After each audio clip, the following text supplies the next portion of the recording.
Let's go ahead and take a look at this wonder play grow problem with the sets. And we'll do just a few of these examples. But before we put together the Venn diagram of the three sets with the universal set, which means all the numbers that we're considering, and then we have these subsets inside of the universal, I isolated over here the sets over here on this side individually, what they would be without intersecting, joining, unioning them, right? Unioning them.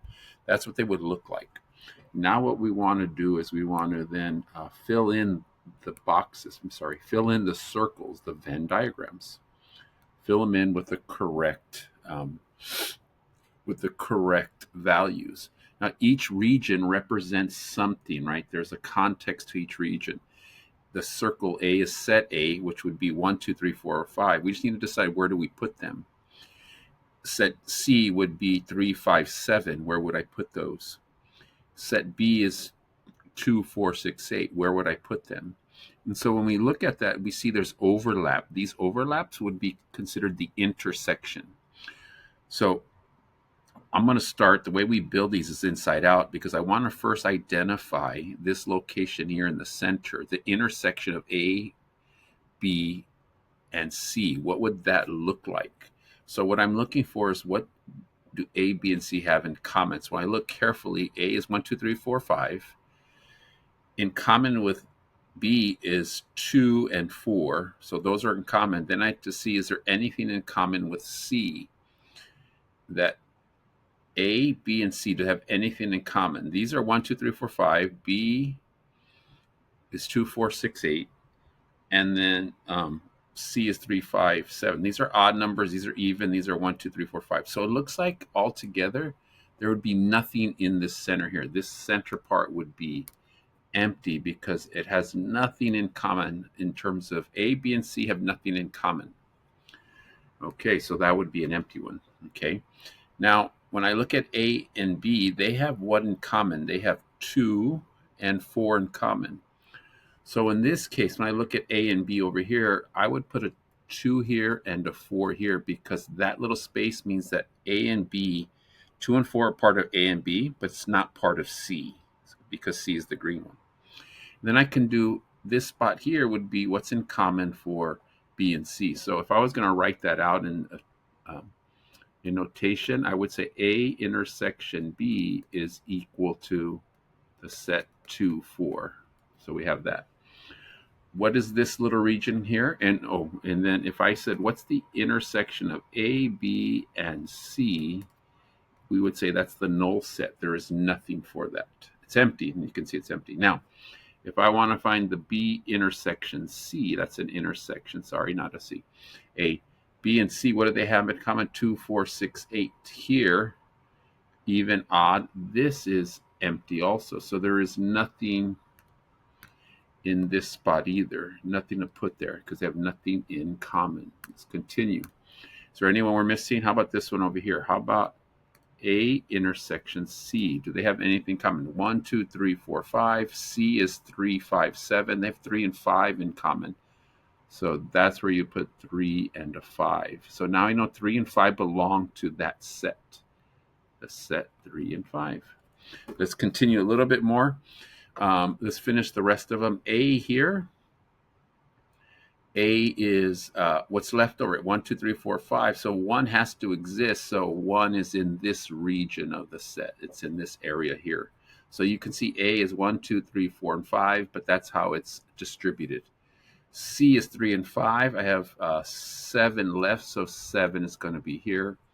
And then B is a 2, 4, 6, 8. 2, 4 is here already, nothing here, so 6 and 8 go here. And so that's how we would distribute it. And then looking at the universal is all the way to 9.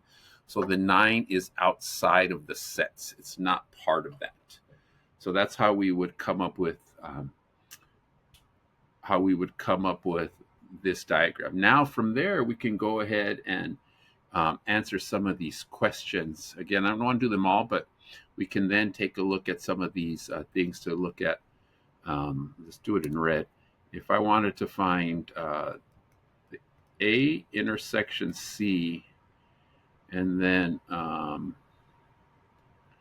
take away B. We'll do one complement also after, but we would have that there. A intersection C, we already know it's 3 and 5. And then I want to take away B. B is uh, 2, 4, 6, 8. And so in this case, you have this intersection, and now from this I want to take away 2, 4, 6, 8. Since there's nothing to take away, the result is just 3 and 5. That would be left over. I'm going to squeeze a couple of more in. Actually, just looking at this here, if I was just do some simpler ones, if I say what's A complement equal to, just that. Well, here is A. I want everything not in A. And so in that case, the visual helps me. Here's A, all of this. And then so 6, 7, 8, and 9 is everything not in A outside of that.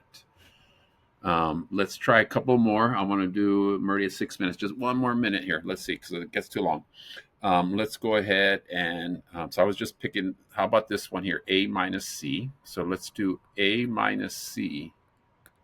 So that would be A. So I can look at this. Here's A, 1, 2, 3, 4, 5. And then you're going to pull out C, whatever's in C. So imagine pulling that piece away from A. When you do that, what would be left over is 1, 2, and 4. 1, 2, and 4 would be left over for that. Right? Because the 3 and 5 get pulled out of the A. I'm doing A and then take away C from A. And so you're taking out that portion. And then to finish that A minus C, complement of that is I want everything not included in 1, 2, and 4. So the set for that would be everything else. 3, 5, 6, 7, 8, 9. 3, 5, 6, 7, 8, 9.